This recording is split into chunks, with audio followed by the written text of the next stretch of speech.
Graduate of the master's program and the undergraduate program, and we love him because he's won awards and made us famous. He's won the Flannery O'Connor Short Fiction Award, one of the premier short fiction contests in the country.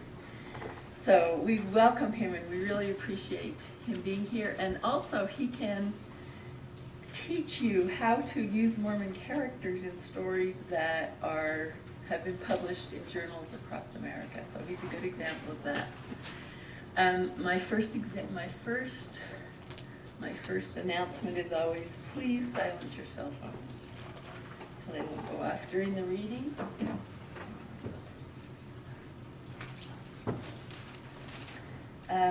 My next announcement is that next week will be the reading of our own students.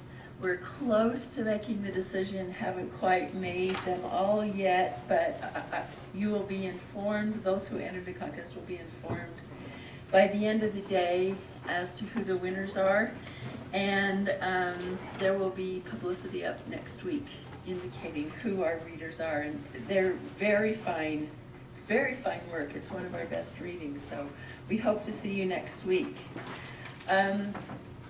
Just to sort of give a plug for the Association for Mormon Letters, Paul has a story in this issue of Iriantum, which is the journal of the Association for Mormon Letters. And they have agreed to let us sell this issue of Iriantum for a mere $6.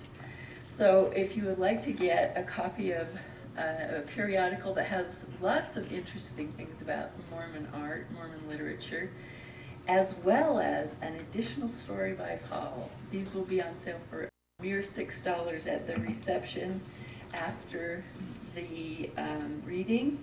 And you can also, if you would like to become a member, there are membership forms there for you to take too.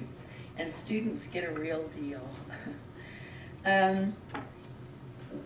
Our invocation today will be given by Lisa Fillerup, and Erica Plummer will introduce Paul.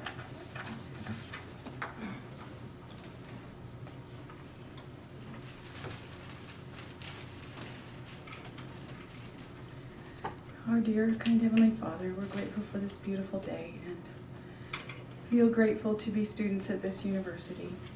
We pray for Thy Spirit to be with us today, and we are grateful for good literature, especially for Paul Rawlins being able to come and share his talent with us. And we again thank Thee for this opportunity and say these things in the name of Jesus Christ. Amen.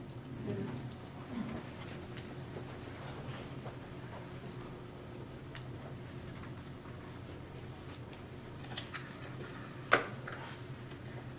Winner of the Flannery O'Connor Award for Short Fiction, Paul Rawlins' first short story collection, No Lie Like Love, has been highly praised.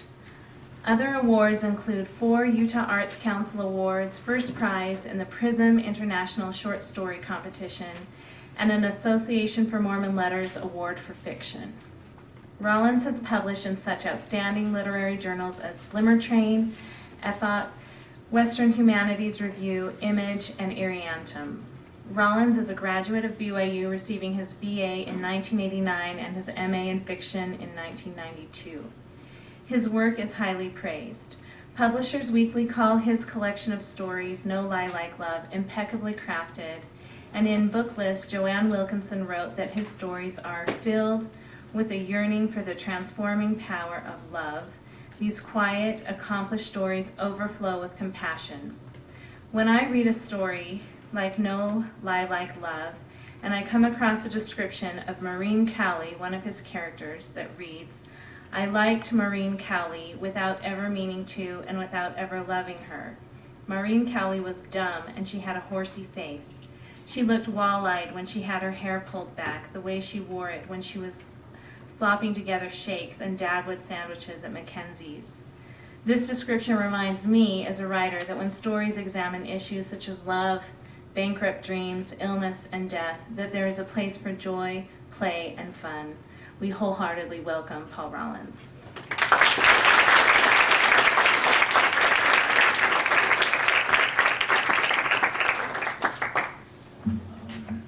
thank you, and thank you for the invitation to come down. I mean, especially Susan and Steve for putting this together.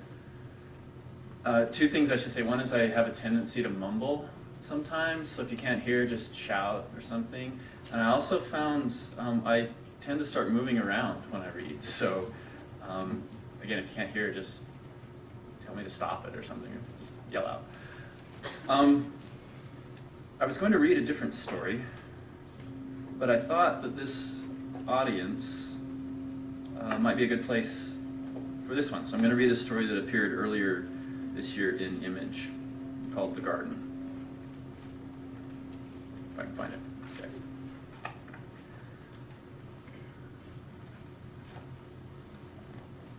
And I'm finding that my vision is changing as I'm getting older. The taste of grapes was the taste south of his grandmother's garage back home. Small as marbles, green and sour-skinned. When you bit them, the skin split and squirted the globe of flesh into your mouth, smooth and soft. If there were any sweetness, this is where you would find it. He could not define the taste, the wildness, something shocking and undomesticated that set the hard little fruits off from the sweet Thompson seedless in the grocery stores, which were oblong and swollen with watery pulp. He ate without thinking, plucking the fruit from the stems and pushing it through his lips, not hungry, but taking comfort from the automatic motion, something to do. He had been in shock, he was sure of that, hadn't known exactly what he was doing, where he was running to.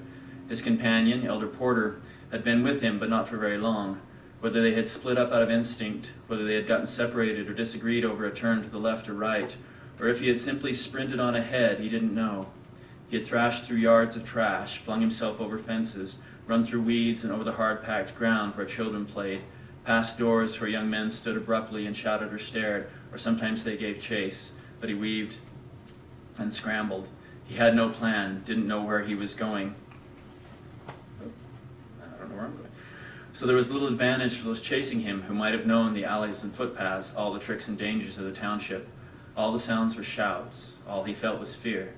Elder Porter might be dead. Unless the Lord had come down and plucked him up or parted the way for him, he was certainly dead. Dead as Stephen, stoned under the hands of the incensed mob, a martyr sure of heaven, while he had been the faster runner. Maybe it was the spirit that had brought him here. Maybe those had been the wings that had lifted him over this wall, the top sewn with jagged teeth of broken glass, and into this garden of well-kept rows. It was February, late summer, and there were the leafy tops of potato plants, tomato bushes hung with small red bulbs, 2 short rows of corn, dry-leaved, mostly husk and stalk, grapes that dangled from the vine that had been trained along the wall, tiny water ditches scooped between the rows. His hands weren't shredded, weren't even cut from the glass atop the wall. He must have thrown his satchel up first. He didn't know. He had wet himself somewhere along the way, and he tugged his pants down his hips now, tried to peek them in front to keep the damp cloth away from his skin. Somewhere, too, he had slipped and ripped the left leg, where a bloody rash showed through. He must stay here until dark at least. But even in the dark, how was he to find his safe way out? How was he supposed to make it home?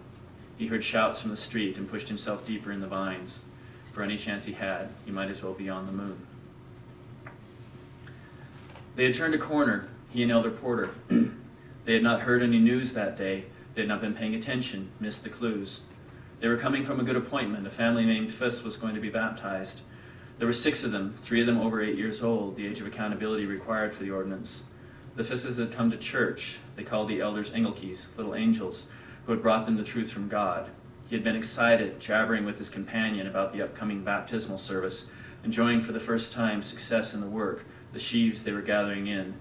The whites, among whom he had labored for his first 8 months, seemed limp and apathetic, but amongst the blacks and the coloreds they had found good ground, softened and thirsty for the refreshing of the latter rain. They hadn't been paying attention. They turned down a side street and drove into a riot, and then they had done everything wrong. He couldn't remember if the car had stopped, if they couldn't back up, how or why they had gotten out of the front seats. They had seen it, though, the necklace, the burning tire forced down around the arms of the black policeman. The man, the body, was tipped on its side, knees together, the flesh charred and crumpled, the skull laid against the road, the body smoldering. The mob was a pulsing, thick-muscled whip, coiling in on itself and stretching out. They had seen this, he and Elder Porter, and the people had seen them, 2 white boys on the edge of the crowd. There was pointing and shouting, and the elders had run. He had run. He thought he remembered Elder Porter running. He caught himself whimpering and grabbed his ankles, beating his head against his knees while he prayed to God until his heart stopped shuddering and he could distract himself with thoughts of home, remembering the vines behind his grandmother's garage, the oxidized paint that came off the tin siding onto your hands, your shirt and pants, so he and his cousins couldn't play around the garage without someone knowing where they had been, out among the grapevines and the money plants, or further back into the weeds that grew up around the stump of what had once been a red maple tree with a split trunk that made 2 seats, rotted a bit, favored by box elder bugs and spiders that spun webs in intricate octagons and tetrahedrons, patterns he had had no names for then. There was shade there, the long stalks of sunflowers and the weeds and scrubby suckers that shielded the tree stump from the low back windows of the house. It's where he and his cousin Peta would sit and tell each other dreams and remarkable things they had seen. When there was nothing remarkable, they made things up. He once said he had seen the ghost of their grandfather in the back hall, standing near the pantry when he had been on his way to the bathroom. Petra once poked out her belly and told him she was going to have a baby. Until he was old enough to know better and to like other girls, he had thought he would grow up to marry his cousin Peta. She had written him once since he had been here. They had grown apart. She'd come to be a small, stoop-shouldered girl who played clarinet in the band and had no aspirations he knew of after high school. She was white-haired, and when he had last seen her at the farewell lunch held in his honor back home, she wore large plastic glasses with translucent pink in the frames. Something about her made him think of a rabbit. A low coop of some sort, empty, pieced together of scrap, shielded the far corner of the garden from the house. He shifted farther into the tiny wedge of shade created by the corner, folded his arms over the top of his head to deflect the searing heat from the top of his skull. Peta the rabbit. He was going crazy, that was all. Under the circumstances, it was to be expected. He did not hear the old man soon enough to get his feet beneath him. He started to move only after he saw him, unsure of whether he should go back over the wall or attack or perhaps just talk. The man looked to be 60 or more, gray dust in his hair, shirt hung open over his belly, carrying a hoe with a thin worn blade and a broken handle. A black man, of course, the old man who kept this garden. He had come home from work or back from the riots. He had had himself a bottle of lager, a carton of beer, had eaten his dinner, probably putu and maybe some chicken, and now he had come out to work in the garden, where he found a white boy, 19 years old, muddy white shirt and torn pants, amongst his grapevines. The elder held out a hand in front of him, as though he were signaling stop, opened his mouth to speak, but the man had only gaped at him. He had the beginnings of a grizzled beard, white brows above his eyes, then turned and walked away. Now the elder's stomach began to shake. He did not follow the man toward the house. He shoved a fist into his mouth to keep from making noise, but he cried anyway because now he had been found and now he was going to die. The mob would beat him. They would puncture and shred his body with makeshift pangas. They would burn him while he was still alive. The fear finally made him heave, and he knelt in the dirt on his hands and knees, retching up the sour grapes. He pulled his satchel to him, but he did not scale the wall. It was still light out. The streets around him rocked with chants and shouting, and he did not know where he was. Perhaps it was the voice Elijah heard, small and still, that told him to stay, but he could do nothing else. He squeezed his satchel between his knees while he prayed, his mortal need pressed into words. No one came. Not the old black man, not a crowd of hostile boys, not an angel or a vision. He prayed, and no one came. Spent, finally, he lay down on the earth, uncertain as the night hours came whether he had given up or he was safe. He was not sure. Beyond the wall, he did not know which way to go. Tomorrow he would fast because his situation was perilous, but he would not leave the garden. Simon Bob had been shocked near dead to find a white boy in his garden. There was a woman in the congregation where he went sometimes with his wife who claimed she saw the souls of the dead. They came to her in her house, standing by her stove or behind her where she could glimpse them in a window or a mirror. He had thought of what a fright that would give him. He had no interest in ghosts. But seeing the white boy in his garden, he thought that's what seeing a ghost would be like. In fact, he believed, or would have before, that he had a better chance of seeing a ghost at his bedside than he did a white man, other than the police or army sitting in his garden. One was unlikely, the other impossible. He wondered what the boy was doing there, and he thought many times during the night that he should go out and talk to him to see where he had come from and what he was planning, but he did not. Only trouble could come from that. He stayed in the tiny house, worried the boy might knock on his door. Then, when that did not happen, he knew the boy had gone. The next day he learned who the white boy had been, a young minister from America, lost, feared dead within the township that shook still with chants and songs and burning buses. People said the army was coming. They would drive the streets in armored cars. The boys would throw stones, and a few might be shot, but they would not find the boy they were looking for. They would never find him here, not if President Reagan and America declared war. Others would. When they did, the young man would run him down in the streets like a frightened buck and kill him. But that, anyway, was who the boy had been. When Simon Bob came back to his garden the next evening, the boy was still there, huddled in the dirt amongst the leaves and stalks. This he had not dreamed. Vines crackled as the boy pushed himself to his feet. Simon Bob stood looking a moment, then jabbed at him with his hoe. Go you, he said, footsack. The boy shook his head. Simon Bob brandished the hoe in front of him like he might shake it at a dog. Go. Help me, the boy said. The voice came out like old paper unfolding. The boy had been sitting here all day, scoured by the sun. Simon Bob wrinkled his forehead. You have to help me, the boy said again. His hands bent like claws toward his chest. Simon Bob shook his head. Go before my grandson finds you here. He pointed with the hoe. As if to mimic him, the boy shook his head in turn. Simon Bob struck him a light blow across the shoulder with the hoe's handle. The boy curled his back, putting his arms above his head, trying to tuck his whole self between his knees. Simon Bob poked and hit, striking the boy across the back and arms, jabbing at his stomach, legs. The boy started to cry, but he would not move. He burrowed himself amongst the grapevines, pressed to the garden wall until the heat passed from Simon Bob, and he stopped striking with the hoe and left him. The elder waited, after the man left, for the sounds of feet, the grumble of the mob. They did not come. The sun dipped lower in the west, and a shadow grew from the wall at his back, covering his head, his knees, and finally his feet. He felt safer at night, as though he were invisible in the dark, though he could discern that the blocks outside the garden grew restless, keen with sound, calls for children, hollering between neighbors, greetings and farewells, profanity, threats, trouble, violence. He wondered what had happened to Elder Porter, if he was in the same mess somewhere, if he could be nearby, hearing the same sounds, whether anybody even knew they were gone. He was tired now, hurting from the old man's beating. He had not eaten that day nor drunk, though the air felt hot enough to burn if you struck a match, and he sat amongst the leaves and bushes and ripening fruit with a hat he had made of leaves to keep the sun off his scalp. He imagined that his proximity to temptation and his resistance would add power to his fast. Much of the day, as best he could, as he circled and squirmed to keep out of the sun, he had spent in prayer, an hour cataloging and begging forgiveness for his sins, ceaseless cries for deliverance. No thoughts had come to him, no answer, no way, and he thought now, if the situation did not change, he may do as Jesus had done, go 40 days in the wilderness without the taste of bread. And when Satan came to sit him on the pillar of the temple, he would go with him as far as the edge of the location, to the first white streets of town, and then he would turn and run from the devil.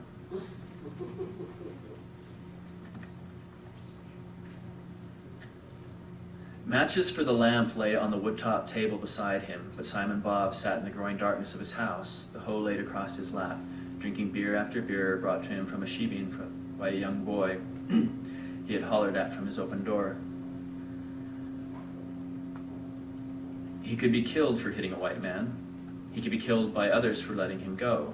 He could be killed for many other things as well, or for nothing at all. It was best here to live without being seen. The police didn't see you and harass you about your peers. The Tsotsis didn't see you and knife you in the street. His son had been seen, and in detention, the Afrikaans policeman had made him stand for hours on top of bricks. They beat the backs of his legs and the soles of his feet, touched the bare wires from the end of a lamp cord to his penis, shocked him until he shat on the floor, then cursed him and made him clean it up. His daughter, a man looked at her, and she had had her first baby at 15. No, that was not the worst thing. She lived far away now in Natal, but she was still with her man, who still promised to finish paying her bride price, the lobola Simon Bob knew he may never see. But there was friction that came from living so close, every man rubbing against his neighbor. There was friction, and friction he knew from the machines he worked on generated heat, and with heat things expanded. That was what was happening in the world now, in the bristling streets of the township. Friction, heat, a growing pressure, a new law, a new arrest, a new song, a new killing, a new baby, a new shack, all onto the little plot of land inside the fence where already there had been no room. Always, since the white man and the black man had come to live together, it had been like this. They won't let me be a man, Simon Bob remembered him saying that, his son, before he was killed one night in the road. They won't let me be a man. Simon Bob set an empty bottle on the floor without looking down in the dark. Now there was a white boy in his garden. Not just a white boy, an evangelist, a minister. What would God say about this? Love thy neighbor. Pray for the one who uses and who persecutes you. Give him your other cheek to strike you there as well. Simon Bob did not know what the boy preached, but he had lived long enough with little to find the truth of small things. His papers were in order. He had a place for his garden, no trouble with his wife. The Christians told him that his son was alive somewhere with Jesus. That was good enough for Simon Bob. That was all.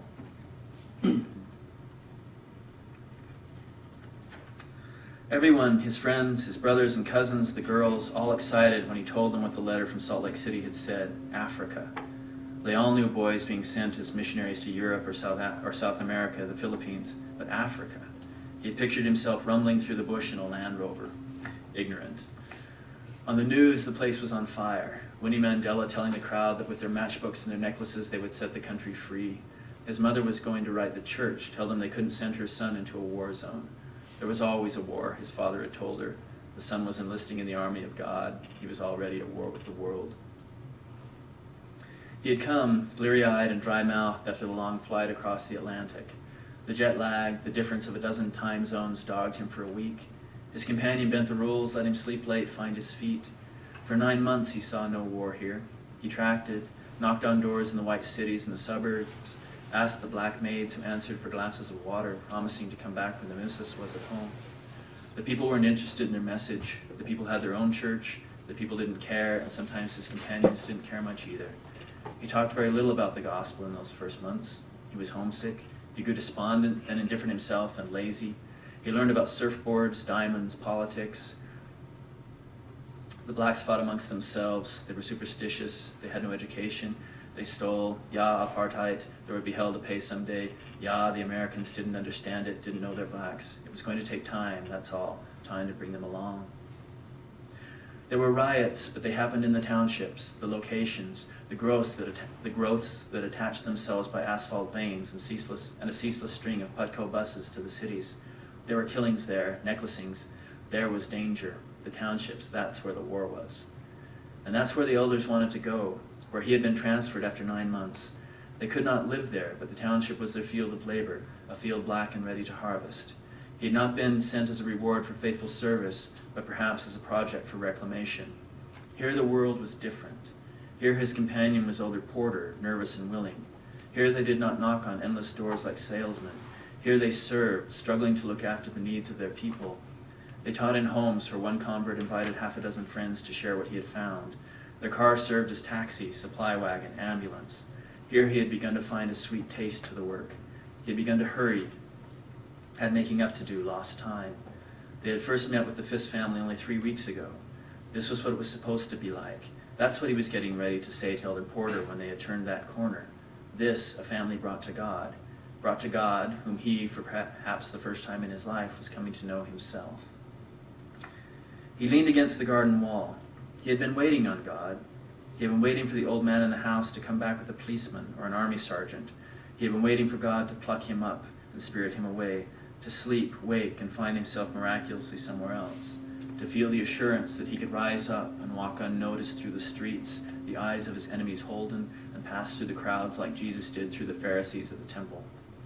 Every shout on the street, every passing footstep on the other side of the wall brought him to a crouch or to huddle closer in the corn stalks of the vines. He had thought of going to the house. He had crept up last night to the door, knocking, whispering as loudly as he dared, but no one came. Then he had heard voices on the street. A light flared up in the house next door, and he scrabbled back to the garden plot, where he tried again to clear his mind, to sift through anxious thought for reason or inspiration amongst the pounding worry. He did not sleep. He examined his faith, weighed his doubts, found himself somewhere in the middle, the fulcrum on which the scale balanced. It seemed pointless to give up on his faith now, for then he would both be alone and know it. He decided that if his enemies came, he would stand before them and declare the word of God as though he had been sent for that very purpose. Perhaps he had. Maybe all of this would yet be turned to good. He opened the scriptures and read stories of deliverance. Daniel from the den of lions, Meshach, Shadrach, and Abednego from the fiery furnace, Alma and Amulek from death in prison, David from the hand of Saul. The New Testament, though, he found full of martyrs.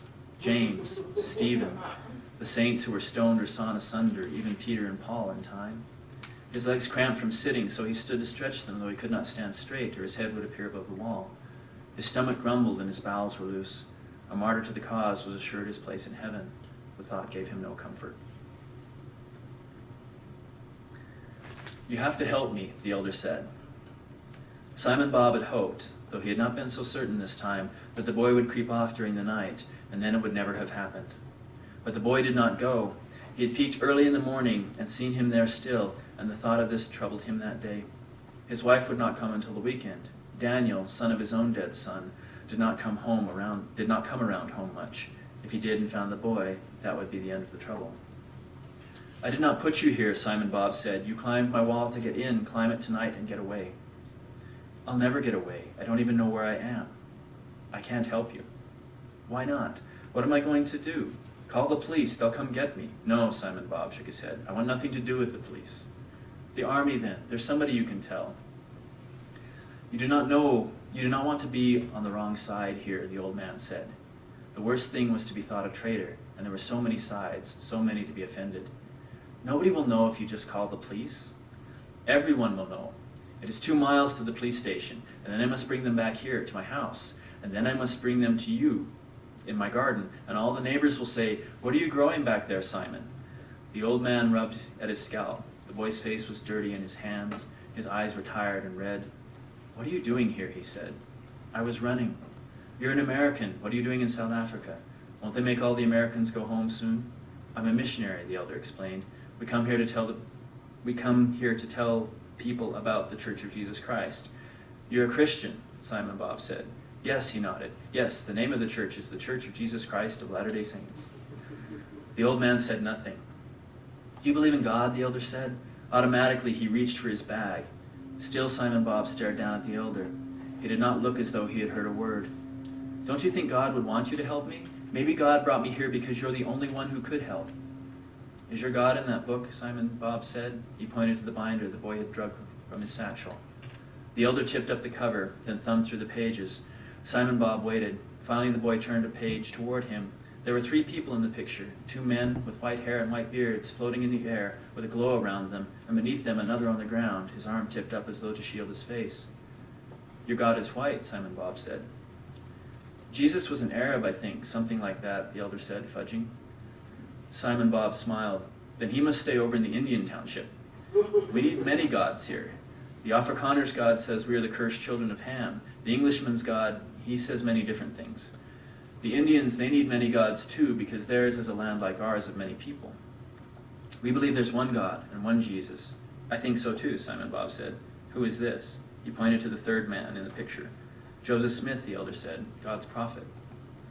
"Do you have any black prophets in that book?" Simon Bob said. The boy was not from here, and Simon Bob enjoyed cheeking him, giving him grief. What could the boy do? The elder closed his book. "Why don't you get the police?" The old man wrung his hands around the handle of his hoe, scraping at his top lip with his bottom teeth. "They'll kill me," the elder said.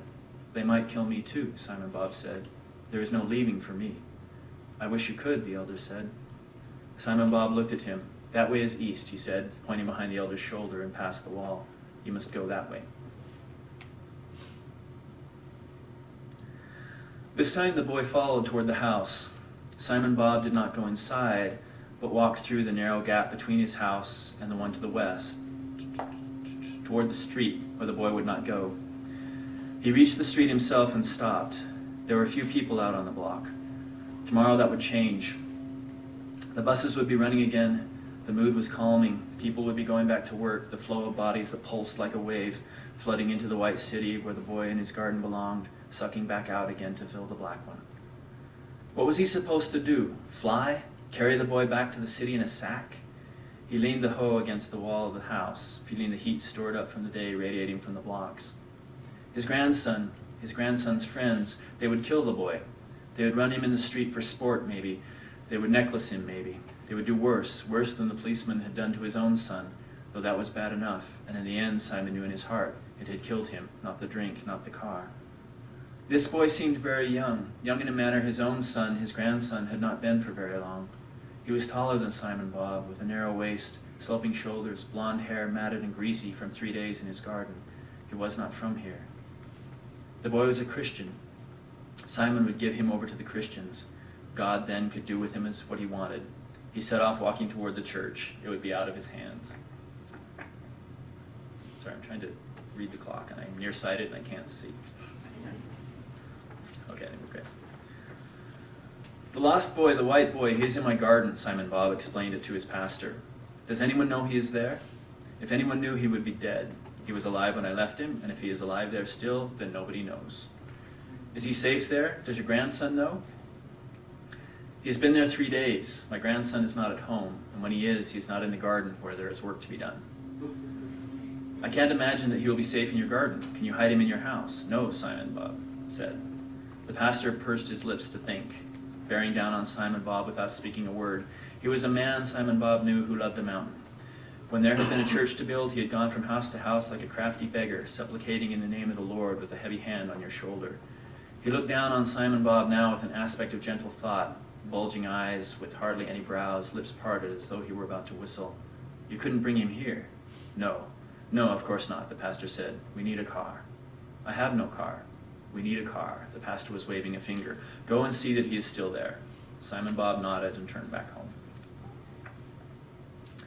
Simon Bob picked up his hoe from where he had left it alongside the house. The boy was still in his garden, on his knees in the brick-colored dirt, surrounded by the vines. He was praying, whispering to himself, hands clasped in his lap. The boy's white shirt was filthy with grime, his arms and face, the crown of his head, burned red from the sun. He wore a little black name badge on his shirt pocket, scuffed black shoes with thick soles run down at the heel. He would tell the boy to wait, someone would come. Then he would go down to the shebeen himself. When he came home, the boy would be gone. The boy jerked away from him, eyes wide, once he sensed someone standing there. He stood in a crouch, brushing off the knees of his pants. I'll give you everything I have, he said. My watch, I have 30 rand in my wallet. He stopped, maybe realizing it wasn't much to offer. Then Simon Bob saw that the boy was looking over his shoulder. He turned to see his grandson. Daniel, he said. What is that? His grandson pointed at the elder. Daniel, Simon Bob said again. His grandson moved to come closer, but Simon barred his way. Daniel Bob was older than the boy in the garden, 24, but still young and full of smoke. To his grandfather's eyes, he was not a revolutionary, but a hood. His friends were arrested for stealing and assault, not sedition. He did not work often and spent most of his nights down the road in one of the shebeens, drinking, listening to tapes of music from America, stealing out sometimes to huddle with a group that assembled for a moment to share a cigarette, then disbanded again in 3 or 4 different directions, with nods of the head and short shouts of reminder or insult. Daniel looked at the old man with his head cocked and chin raised, as though he might say something wise. What are you going to do with him? Daniel said. Nothing. I am doing nothing with him, and you are doing nothing with him, Simon Bob answered. He can go out the way he came. No, Daniel said. He shook his bowed head as if he were haggling over a price in the market. He is not from here, Simon Bob said. I know he is not from here. He is an American. Daniel shrugged. I don't care where he comes from. Daniel, the old man said, go now. No, Daniel said, shaking his head. We'll give him a chance. Let him run. Run, boy. He bent and put his hands on his knees while he called to the elder. The elder stood with his hands at his sides. Daniel Bob's head was shaved. He wore a slick nylon jacket, the sleeves pushed up toward his elbows, baggy chinos. There was menace about him, in the cocky way he stood, the fashion of his clothes. Get away, Simon Bob said. A change came over Daniel's face, a transformation the elder could see settling like a front down the base of the mountains back home. No, he said. Simon Bob swung the hose handle, striking his grandson across the cheek. The elder waited for Daniel to strike back, to wrestle the hoe from his grandfather's hands, beat the old man with it himself, but he did not. He stood, half-turned from his grandfather, a hand to his face. He started to walk toward the house, then broke into a jog. Simon Bob stood, trembling, watching where his grandson had gone, the world finally come apart. He'll come back, the elder said. Simon Bob, his back still turned, nodded. He'll bring his friends. Yes, the old man said.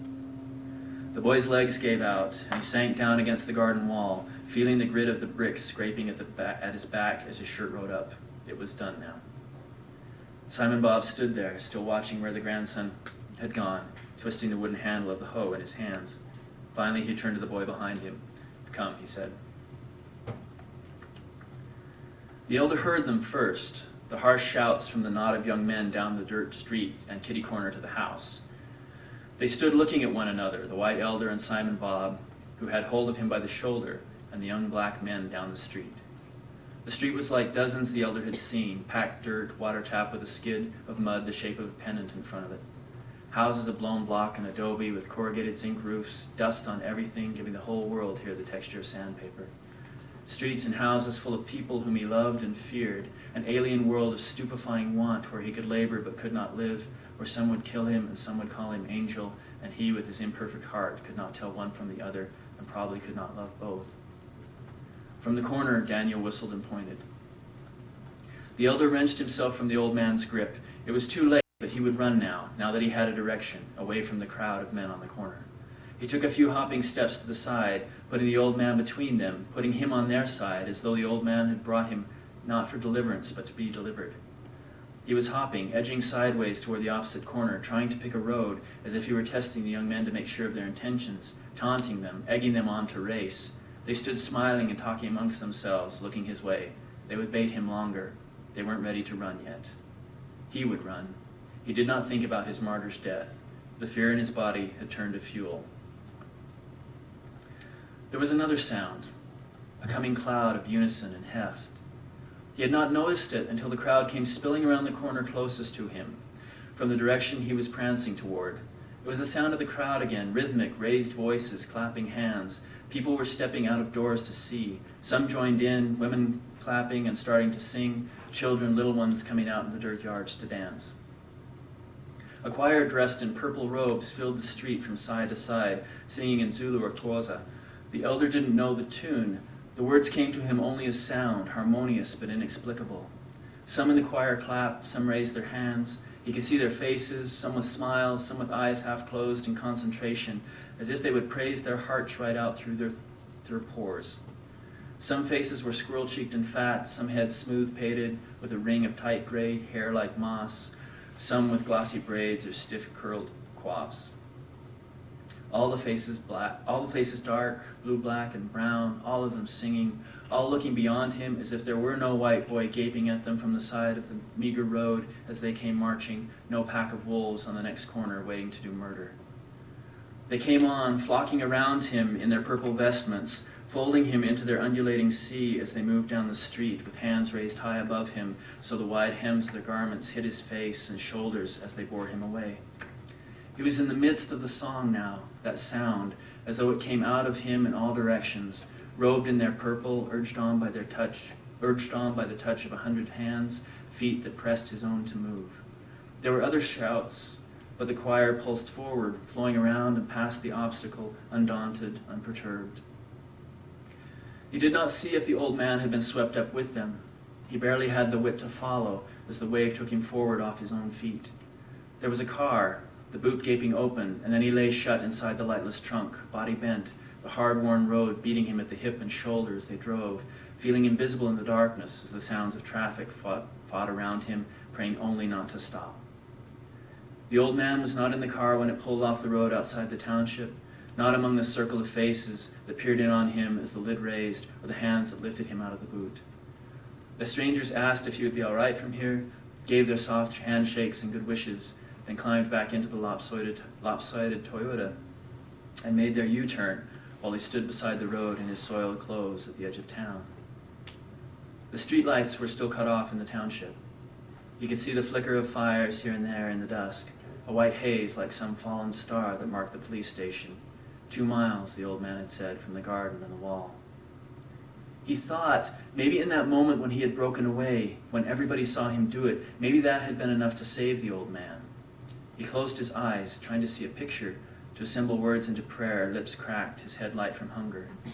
Then the bones went from his legs, and he scissored down into the dirt along the road outside the city, his body leaching out the poisons of adrenaline and fear, replacing them with mystery and grief. Simon Bob turned away as the choir passed, going back to the garden, where he bent to work among the rows.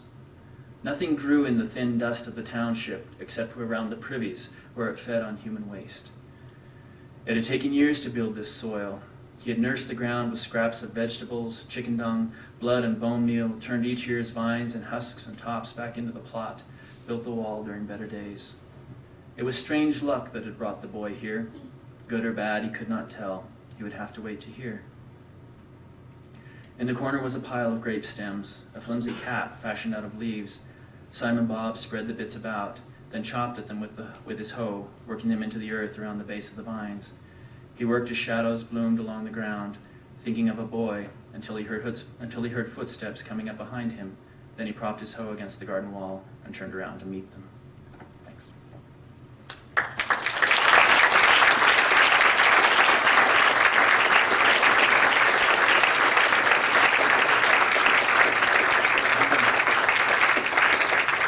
I'm supposed to now stand here and submit to grilling from the crowd. If you have any questions or anything like that.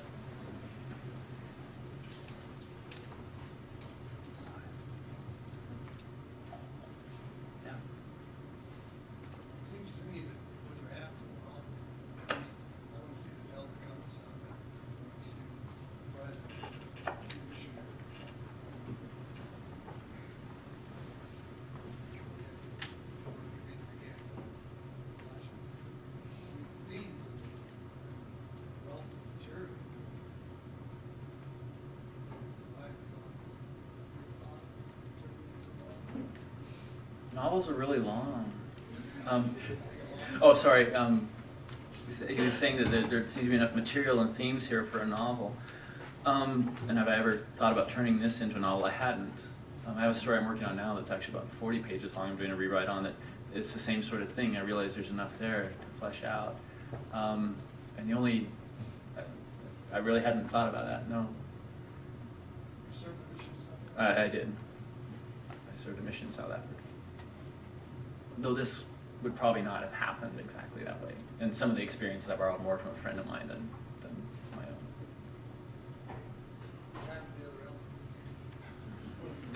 I have an idea? No idea. He was kind of troublesome for a while. I thought, well, if he got back and told everybody. Yeah. I don't know.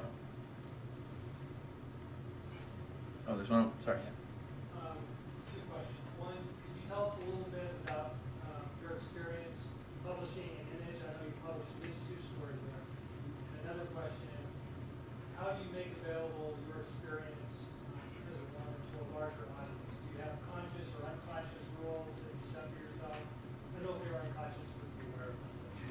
At least when you're writing. But I guess what strikes me about that story is that you've made it available to a larger audience without compromising the culture that you come from. I think that's a really difficult thing to do. I guess the 2 questions were what were my experience publishing an image, and the other is how to make Mormonalia or experiences available to a larger audience. The first one, it was simply... Tell us about it. Maybe most people here don't know about this. I don't know a ton. I actually just came across an entry. Image, the actual title of the magazine is Image, Art, Faith, and Mystery, and it's published by this group. It has a funny name that I can't think of right now, I'm sorry. But they actually, I actually first came across them in a collection, I think one of the new best short stories of the South or something, and they'd had a stories from Image. And the difference about them is they don't shy away from religious things. Most everything, I guess not specifically religious, but in their writer's guidelines, they want the story to have, or they want what they have to have some element of faith. It doesn't necessarily have to be religious faith, but they approach that. And so I sent them another story that I'd written a few years before called Omaha Eastbound. And they accepted that one, and I can't remember if they invited me to say something or what, but a year later I sent them this one, and they liked that as well. So I don't, they've been good to work with, and it just, they seem to be flooded now with these more stories. But the big thing is they don't shy away from obvious religious themes. I don't know that this was ever rejected elsewhere for being overly religious. The comments I had back had more to do with some confusion about the stories. So, as for rules about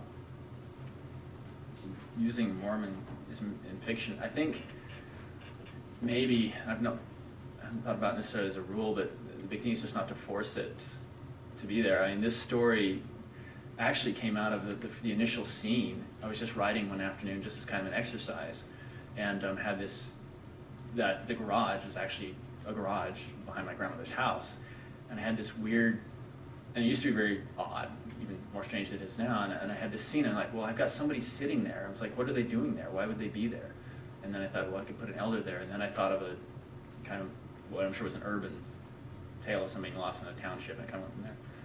But as for incorporating Mormon materials, I think for me, if it works with the story, I use it, and if not, I don't. And some stories have Mormons in them, some don't.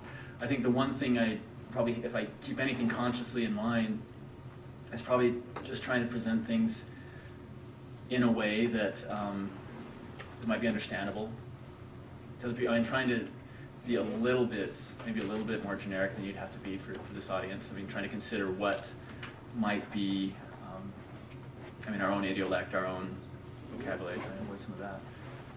But I think really in terms of being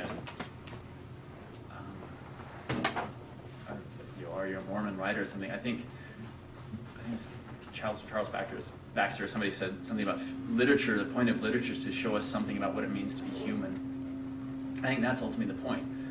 And what's interesting maybe about Mormonism is that, yeah, we have all these things we teach and know and learn, but we don't necessarily live that way. And so I think you can present just as human as anybody else. That's kind of a long, rambling answer. Sorry. So sometimes I do, sometimes I don't. Any other questions? Last question for me. Talk about how you find the story. That's so interesting. You just started with and this is the last question. Oh, the last. How do I find the story? I think for me, it's generally one of two ways. Sometimes, and I guess maybe the two pieces I'm working on now are kind of illustrative of that. I'm working on a piece that the story was suggested by a setting I was in, and it's kind of the image that I saw. And as I was walking back to the house, the idea of a lot of the plot or the climax of the story was there, and so I kind of had it roughed out. Here are some of I didn't know everything, but here are some of the things that will happen, and now I have to write the story. So that's one way. I've had a story is just suggested. You have these series of events or a climax. But a lot of what I've written, including this one, I really do believe in the generative nature just of writing itself. This story started from sitting down one afternoon just to write for the sake of writing, and just to put some words down on paper to keep in practice, which is something I've typically done. And one line suggests another line, suggests another line. And a number of the stories I've written have just come that way, just from a first line. And I think that might be why some of my stories sometimes don't hold together very well, and I struggle with the sense of storyness sometimes. But I think they can come either way. Sometimes they're suggested by something in the air, and sometimes I really believe in just working at it. They come from just putting words on paper. So, but again, thank you all for coming.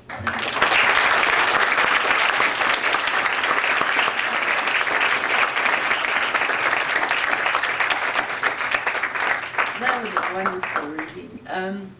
Don't forget, you can have the opportunity to talk to and meet Paul in the reception right now, and there is Iriantum for sale for $6. Story, because it was unlike other stories when I talk about a child being a child in the past. I feel an ownership of those stories, whereas this story was really my father's story. So the first version was very much just about me wondering if I could tell it.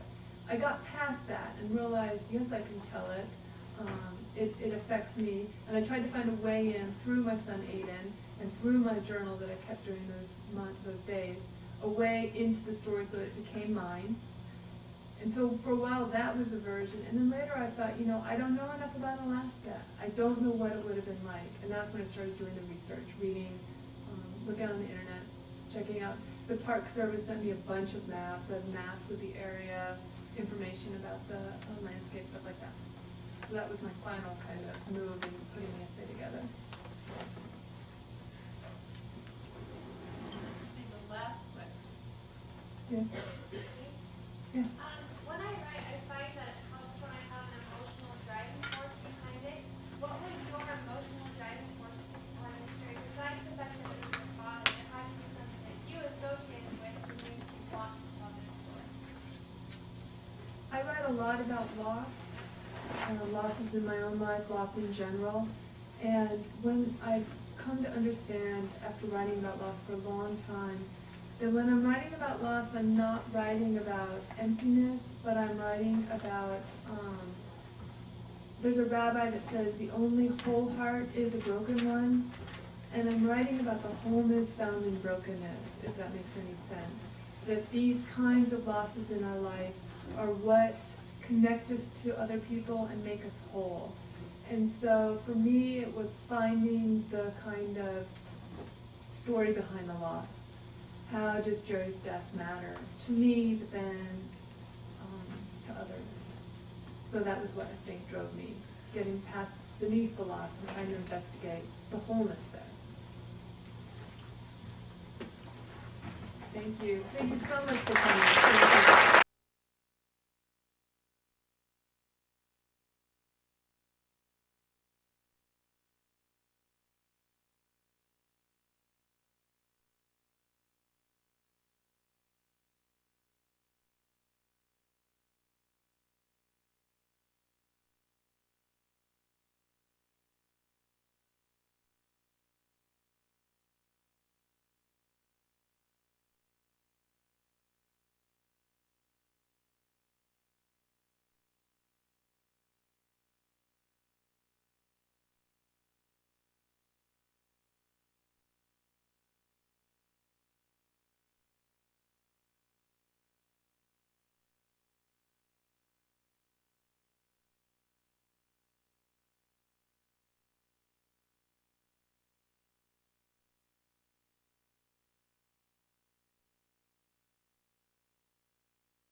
a very short chapter from my book called Ever that's coming out in May. And it's a Mesopotamian fantasy. It's told from 2 points of view, and the point of view I'm going to read to you from is Kezi, who lives in the city of Hait, where they worship a god named Admat. And Kezi is almost certainly doomed to die within a month. And she is at her cousin Belet's wedding, and the word for mother is Mati, and I think that's all you need to know.